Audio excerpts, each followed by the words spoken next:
کوئی مصیبت نازل نہیں ہوتی مگر اللہ کے حکم سے، اور جو شخص اللہ پر ایمان لاتا ہے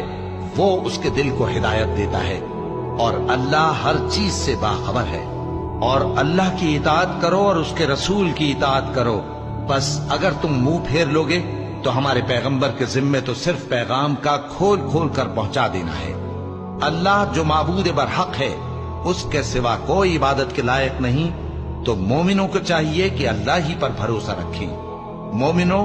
تمہاری بیویوں اور اولاد میں سے بعض تمہارے دشمن بھی ہیں، سو ان سے بچتے رہو، اور اگر معاف کر دو اور درگزر کرو اور بخش دو تو اللہ بھی بخشنے والا ہے، مہربان ہے۔ تمہارا مال اور تمہاری اولاد تو آزمائش ہے، اور اللہ کے ہاں بڑا اجر ہے، سو جہاں تک ہو سکے اللہ سے ڈرو اور اس کے احکام کو سنو اور اس کے فرمانبردار رہو اور اس کی راہ میں خرچ کرو، یہ تمہارے حق میں بہتر ہے۔